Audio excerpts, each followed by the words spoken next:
condensa el acetil-CoA y el oxalacetato. Por la enzima citrato sintasa se forma el citrato y el citrato se deshidrata. Todos nuevamente en este segundo video vamos a hablar de lo que será la filtración glomerular, una parte más fisiológica. El video pasado hablamos sobre la anatomía, ahora hablaremos sobre una de sus funciones principales que tendrá el riñón. Iniciando vamos a decir que el riñón, que su unidad funcional de riñón va a ser la nefrona, que es la que vemos en esta porción de acá que la vamos a explicar. Porque todo, para dar como generalidades, tenemos que el riñón va a necesitar un gasto cardíaco de un 20 a un 25% del gasto cardíaco. Así que este órgano, como vemos, necesita gran cantidad de un flujo sanguíneo, ya que pues las funciones principales de este riñón, de esta nefrona, tenemos que va a ser la filtración, la reabsorción y la secreción, lo que vemos que será la filtración de sustancias, ¿sí? Para poder formar la orina como tal y poder excretar esas sustancias que ya no nos sirven.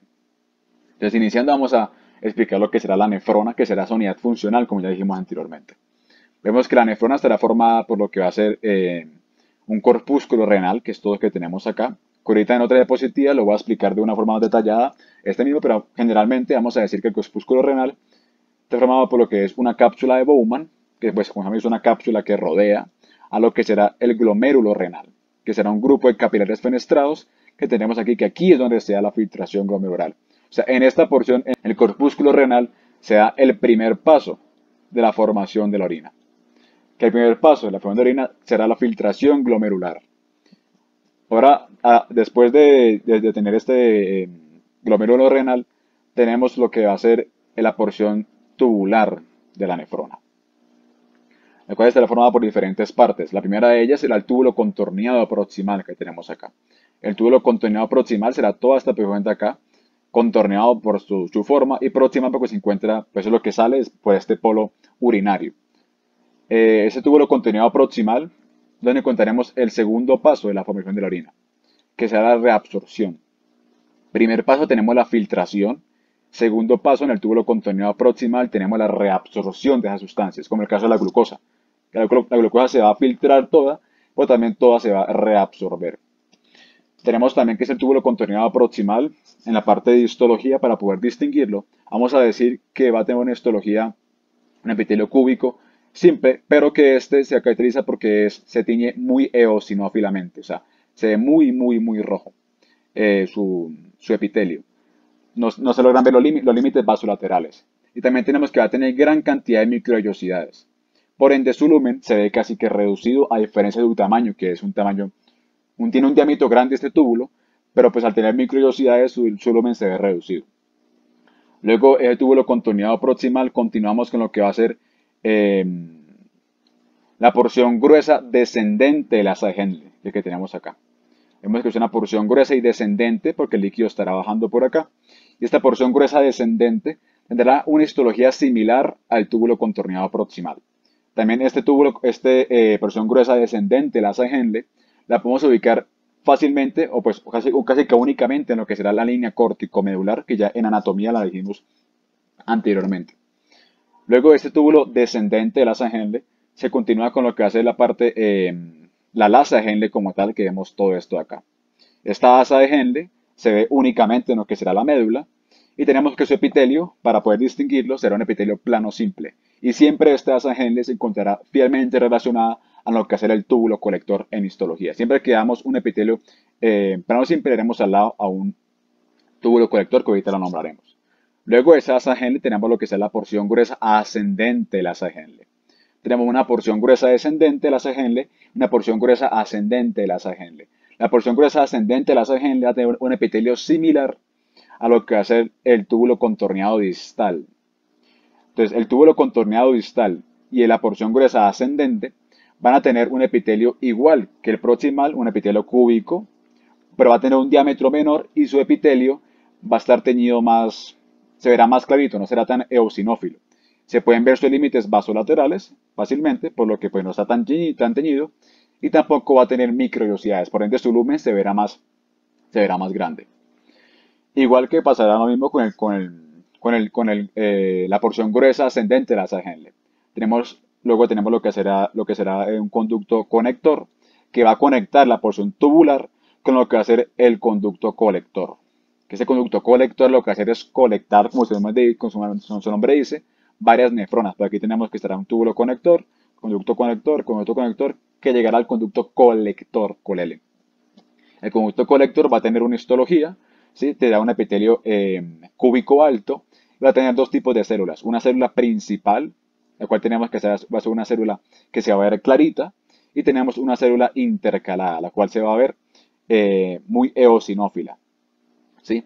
Esta célula principal pues va a ser la que se encuentra en gran cantidad y la intercalada pues va a estar intercalada, así que será menos cantidad. Y también esta principal tenemos que saber que tiene receptores de aldosterona, que será importante ya que recordemos que las células yuxtaglomerulares, que ahorita las nombraremos, van a producir lo que va a ser renina. Esa renina, una de sus funciones es estimular la producción de aldosterona, la cual será una hormona antidiurética, que llegará a ese receptor y va a inhibir la orina para que aumente la volemia. Al aumentar la volemia aumenta el retorno venoso y se pueda pues aumentar esa presión arterial. Pasando ahora, tenemos que saber que hay dos tipos de nefronas, ¿sí? Una nefrona cortical y una nefrona yuxtamedular. La nefrona cortical, imaginemos que esto es un riñón, ¿sí? Esto será un riñón. Tenemos aquí lo que va a ser la corteza renal, tenemos aquí la zona corticomedular. Las nefronas corticales se encuentran en la zona más apical, la más superior, por así decirlo, del riñón. Y vemos que estas nefronas corticales, su asa de Henle es mucho más corta, veanla. Una asa de Henle mucho más corta. Y ahora tenemos una nefrona yuxtamedular, que nuevamente vamos a dejar un riñón, bien bacano acá. Que esta nefrona yuxtamedular se encuentra cerca a la zona corticomedular. Por ende, sabemos que su asa de Henle será mucho más grande. Entonces, si este fuese una nefrona de acá, su asa de Henle pasaría hasta la médula y será mucho más largo. Aquí obviamente lo exageré, pero pues era para que quede explicada más fácilmente. Y pues vemos la parte arterial de esta nefrona. Tenemos lo que será una arteriola aferente, que la cual proviene, bien, tenemos lo que es una arteria interlobulillar y sabe lo que será la arteriola aferente. Ahorita obviamente vamos a explicar a lo mejor esto. Tenemos lo que los capilares glomerulares, que son capilares fenestrados, como ya dijimos. Tenemos lo que será la arteriola eferente, que va a salir. Y la arteriola eferente se va a continuar y va a formar lo que va a ser los capilares peritubulares, lo que le van a estar en relación con lo que será esta porción tubular de la nefrona. Luego tenemos lo que serán los vasos rectos, que es lo que se continúa con los capilares peritubulares, que estará en toda esta parte del asa de Henle. Y por último tenemos ya lo que será la región venosa. Ahora ubicándonos más, ahora sí, en lo que es este corpúsculo renal, para explicarlo de una mejor forma. Vamos a ver sus partes, tenemos lo que será la cápsula de Bowman, que ya la hemos nombrado. Y la cápsula de Bowman tenemos que va a tener dos hojas, una hoja parietal y una hoja visceral. La hoja parietal, pues digamos que es un epitelio plano simple, y la hoja visceral será importante ya que aquí encontramos lo que serán los podocitos. Estas células de acá, o sea, las células de la hoja visceral de la cápsula de Bowman son los podocitos, que ahorita veremos su importancia en la filtración glomerular. Tenemos lo que será también todo esto acá, pues será el glomérulo renal con sus capilares fenestrados, ¿sí?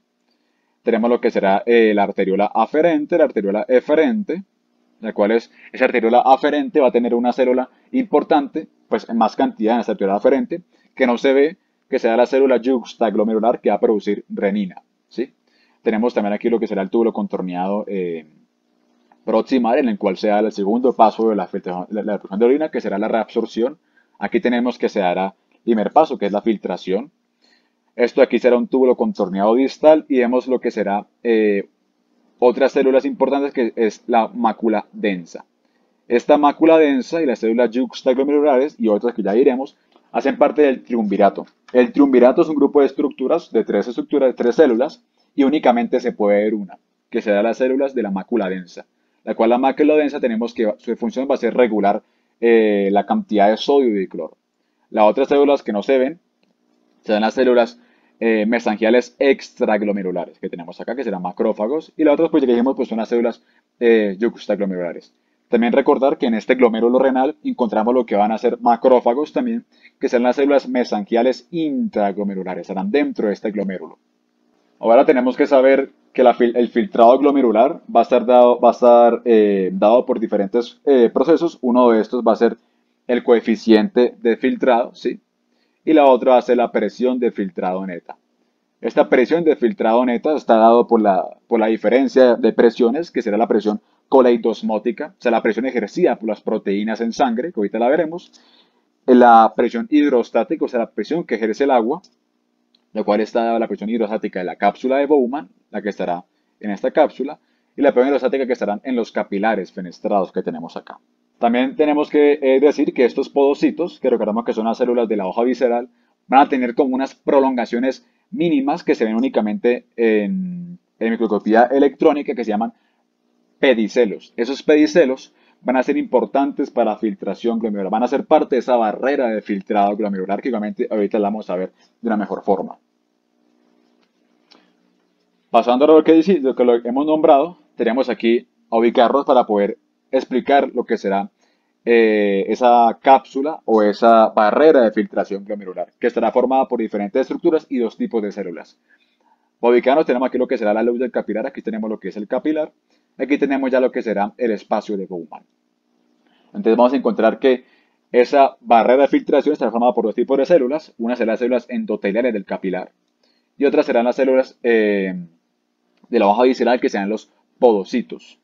Que esos podocitos lo que hará parte de esta barrera de filtrado sean los pedicelos, que es esto que vemos acá.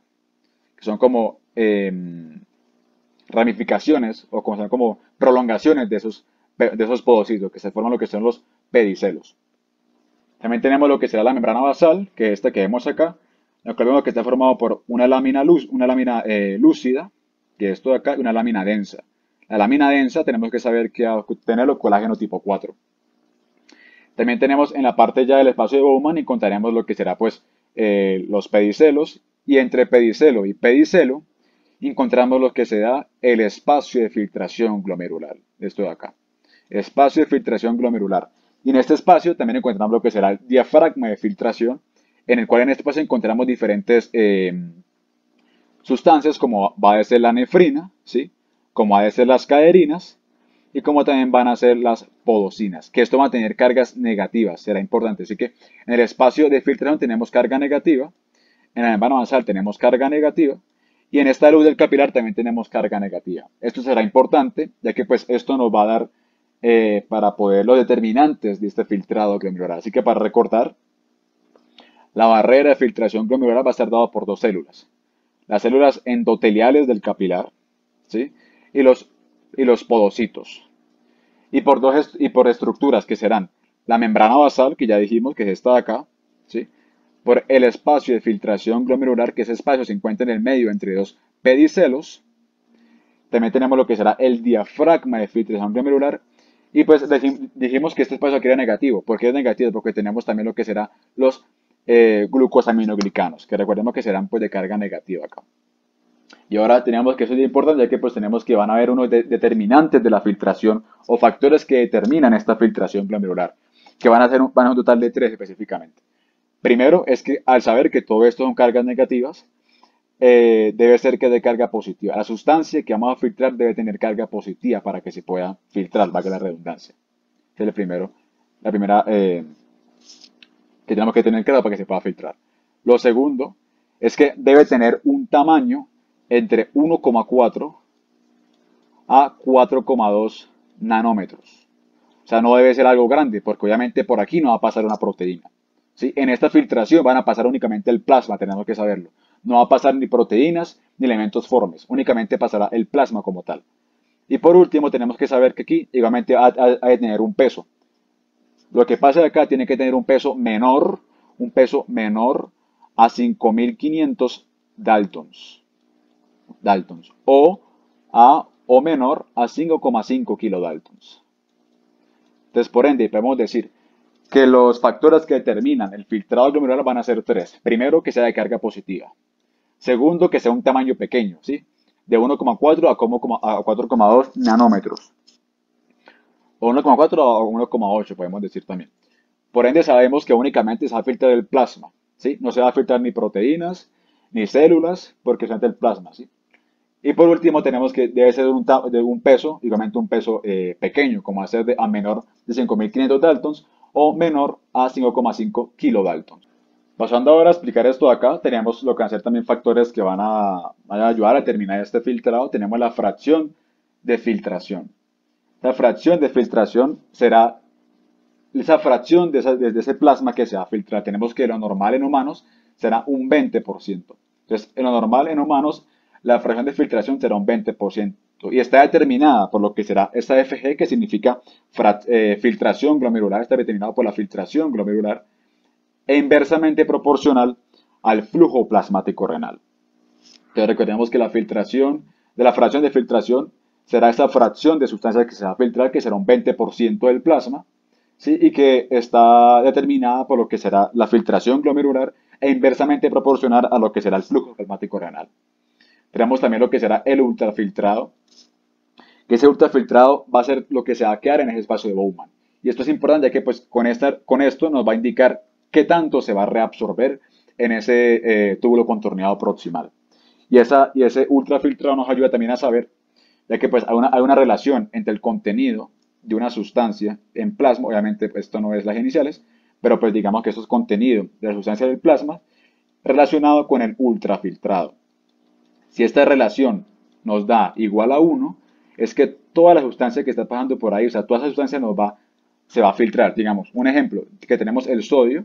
Sabemos que el sodio está dado por un 145.000 equivalentes gramos, ¿sí? Y la ultrafiltrado también va a ser de 145. Así que si hacemos esta relación, sabemos que va a dar un total de 1. Por ende, decimos que el sodio se va a filtrar todo. Igualmente que con la glucosa, igualmente que con el agua, es la sustancia que veremos. Entonces, si esta relación entre la proporción a la cantidad de sustancia en el plasma y el ultrafiltrado nos da 1, es que toda la sustancia se va a filtrar. O sea, toda esa sustancia, todo ese elemento se va a filtrar. Yo aquí se ve en la tabla, vemos cómo tenemos el sodio, ¿sí? Que vamos que el sodio, vamos a ver si cumple con lo que dijimos. Tiene un peso molecular de 23. Dijimos que el peso ha de estar menor a 5.500 daltons y está en 23 daltons, está bien. Un radio molecular, pues bueno, un tamaño en nanómetros de 0,10. Dijimos que lo normal para que pasase era de 1,8 a 4,1 nanómetros, así que también pasa. Y por último, para ver qué tanto se filtra el ultrafiltrado, la relación. Vemos que la relación es igual a 1. Por ende, decimos que todo el sodio se va a filtrar. En cambio, a diferencia si ponemos, no sé, si ponemos la hemoglobina, que es una proteína, que dijimos que la proteína no pasaban, veamos que su peso molecular es de 68.000, es muy grande, dijimos que únicamente de 5.500, menor a esto, como tenemos ya algo muy grande, un radio molecular también únicamente de 3,28, veamos el radio pues aquí ya estaría pasando, pero el peso es muy grande, y por último veamos su relación que es de 0,03 y dijimos que si es 1 pasaría todo, así que por ende aquí pasaría muy poquito o no pasaría casi nada de proteína al espacio de Bowman. Siguiendo ahora con esto del aclaramiento renal o también conocido como la depuración de la creatinina, tenemos que saber primero qué es la creatinina. Entonces tenemos que saber que tenemos un compuesto, una proteína que será la creatina, que esta creatina tenemos que se encontrará en el músculo como tal, va a ser una reserva energética del músculo. Y esta creatina, mediante una creatinquinasa, que lo que será agregarle un grupo fosfato, se formará lo que será la fosfocreatina. Y esta fosfocreatina, al quitarle un grupo fosfato mediante una reacción irreversible, esto es importante, formará lo que será la creatinina, que es la que esta creatinina lo que va a hacer va a tener tanto función, va a determinar que tan bien está funcionando este riñón, ya que pues esta creatinina se va a filtrar, se va a reabsorber y se va a secretar, ¿sí? Por ende, esta creatinina nos va a servir para poder determinar qué tan bien está la tasa de filtración glomerular. Entonces, esto se ha debido, así que pues recordemos que la tasa de filtración glomerular será ese volumen de plasma filtrado en el glomérulo por unidad de tiempo. Entonces, en esta fórmula unizamos lo que será la creatinina, ya que como dijimos será un compuesto, tanto que se filtra como que se reabsorbe una cantidad y también que se va a excretar. Por ende, usamos esta fórmula y encontramos en la parte de arriba el UCR, que este UCR será la cantidad de creatinina en la orina, multiplicado por la UV, que esa UV será el flujo de orina, la cantidad de orina que se produce en esa persona, dividido por el PCR, que esta PCR tenemos que va a ser la cantidad de creatinina en el plasma. Entonces ya sabemos, para poder esta función de aclaramiento renal o depuración de creatina, normalmente se le pide al paciente que orine durante unas 24 horas u 8 horas, depende también, en un producto, en un envase, Y al final también se le pide una muestra de sangre para poder determinar qué tanta creatinina hay en la orina y también qué tanta creatinina encontramos en el plasma. Y poder sacar esta relación y mirar qué tan bien está funcionando este riñón, que también está su filtración, su proceso de filtración y reabsorción. Tenemos que este proceso, sus unidades va a estar dado en lo que va a ser mililitros sobre minuto, ¿sí?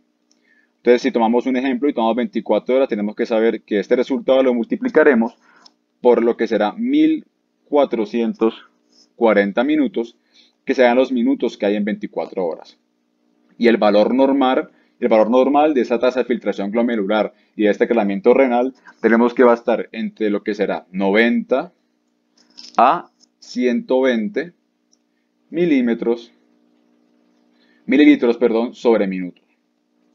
Entonces, tenemos que si el valor de esa tasa de filtración glomerular o ese calamiento renal nos da más que 120, pues tenemos que va a haber un problema renal. Aunque pues sabemos que si A menor será mucho más grave que si A mayor. Entonces tenemos que saber también esto, ya que pues esto nos ayudará a determinar qué también está funcionando este riñón, y qué problema podría tener en este mismo. También tenemos que esa filtración glomerular va a depender de dos tipos de presiones, como dijimos en un principio, una presión oncótica y una presión hidrostática. La presión oncótica va a ser la presión ejercida por las proteínas, ¿sí? O sea, la presión oncótica, imaginemos que esto es un capilar, imaginemos que esta es la albúmina, ¿sí? La presión oncótica es una presión que ejerce las proteínas sobre las paredes del vaso para evitar que la sustancia se salga, para evitar que se salgan las cosas del capilar. Y recordemos que también la presión oncótica, que está dada por las proteínas, por ende, en la cápsula de Bowman, al no haber proteínas, en la cápsula de Bowman no hay presión oncótica. Así que en el corpúsculo renal únicamente hay presión oncótica en lo que será el glomérulo renal, que es lo único que tiene capilares. En la cápsula de Bowman no hay presión oncótica, únicamente en los capilares. Tenemos la presión hidrostática, que es la presión ejercida por el agua. Tenemos aquí pues lo que será eh, en un capilar, tenemos el agua. Esa presión hidrostática lo que va a hacer es permitir o favorecer que las cosas salgan del capilar. Y como sabemos que tanto en el capilar hay agua y como en la cápsula de Bowman hay agua, por ende hay dos tipos de presiones hidrostáticas. Una que se encuentra en el capilar o en el glomérulo renal y otra que se encuentra en la cápsula de Bowman, ¿sí? Entonces hay una presión hidrostática en la cápsula de Bowman y otra en el glomérulo renal. En cambio, únicamente hay una presión oncótica o presión coleidosmótica, que es la misma, que será la que se encuentra en el glomérulo, que será ejercida por lo que es las proteínas. Esas dos presiones nos ayudan, ya que pues esto nos va a ayudar a controlar las resistencias de este glomérulo, ya que pues lo que nos ayuda a controlar las resistencias son las arteriolas tanto aferentes como diferentes. Entonces vamos a poner aquí unos ejemplos, suponiendo de que la arteriola aferente, ¿sí?, su diámetro disminuye, digamos que su diámetro disminuye, por ende recordemos que si el diámetro de una sustancia disminuye, su resistencia será inversamente, bueno, su resistencia va a aumentar. Por ende, si aumenta la resistencia, disminuirá la cantidad de flujo sanguíneo renal. Ahora, si disminuye la cantidad de flujo sanguíneo renal, pongo aquí para que se entienda mucho más fácil, flujo sanguíneo renal, digamos que disminuye, ¿sí? Si disminuye el flujo sanguíneo renal, va a haber menor cantidad de sangre en este glomérulo. Ahora, si hay menor cantidad de sangre en este glomérulo, por ende habrá una menor presión hidrostática. Recordemos que la presión hidrostática está relacionada con el agua, con la cantidad de plasma que haya. Y por ende, si hay menor presión hidrostática, va a haber menor tasa de filtración glomerular. Entonces, si la resistencia de la arteriola aferente aumenta, disminuye el flujo sanguíneo renal, lo que hace que disminuya la presión oncótica porque hay menor cantidad de agua, así que hay menor cantidad de agua para que ejerza sobre las paredes y que aumente la filtración. Por ende decimos que si disminuye la presión hidrostática, disminuirá el flujo sanguíneo renal, disminuirá la tasa de filtración glomerular. En cambio, si fuese lo contrario, vamos a borrar aquí esto. Si fuese lo contrario, ¿sí?, si tenemos que el capilar en este caso aumenta su diámetro, si el diámetro aumenta, pasará exactamente lo contrario, la resistencia va a disminuir. Por ende, si la resistencia disminuye, va a haber más cantidad de flujo sanguíneo renal ingresando a este glomérulo. Por ende, Si hay mayor flujo sanguíneo renal, va a haber más cantidad de plasma, va a haber más cantidad de presión hidrostática, ya que pues el agua va a ejercer una mayor presión, por ende se va a salir mayor el plasma, lo que significa que va a haber una mayor tasa de filtración glomerular. ¿Sí? Entonces con esto podemos decir de que lo que va a regular, lo que va a mantener el equilibrio de la tasa de filtración glomerular van a ser las resistencias, que va a estar dada por las arterias tanto aferentes como eferentes. Entonces veremos, si aumenta el flujo sanguíneo renal, aumentará el volumen sanguíneo. Si aumenta el volumen sanguíneo, aumenta la presión hidrostática. Y lo que será que aumente la filtración glomerular. Y pues pasará al revés, si disminuimos ese flujo sanguíneo renal, disminuirá la presión y disminuirá la tasa de filtración glomerular. Ahora, eso ahí lo vimos en lo que sería la arteriola aferente. Si pasamos en lo que será la arteriola eferente, prácticamente pasará algo parecido o similar. Si la arteriola aferente tenemos que reduce su diámetro, ¿sí? Entonces la sangre, pues el flujo sanguíneo renal se va a quedar acumulada, no va a poder salir casi, ya que pues su diámetro disminuyó, su resistencia aumentó, entonces no sale la sangre y por ende la sangre se empieza a acumular, se acumularía la sangre y se acumula la sangre que aumenta, pues aumentará la presión hidrostática ya que pues habrá más sangre en la capilar, así que saldrá mayor líquido, habrá mayor tasa de filtración glomerular. Por ende también decimos que la principal presión en el glomérulo renal, en el corpúsculo renal, va a ser la presión hidrostática. Ya que recordemos que en el espacio de Bowman, no hay presión, osmótica, no hay presión coleidosmótica. En cambio, la presión hidrostática sí está en ambos lados. Por ende decimos que la más importante será la presión hidrostática. Y de esta dependerá fielmente si la tasa de filtración glomerular aumenta o disminuye. Y bueno, eso sería todo por este video tratando de resumir lo que sería la filtración glomerular. Espero haber sido claro en algunos aspectos, pues en todo. Y pues gracias por escuchar. Nos vemos en la próxima.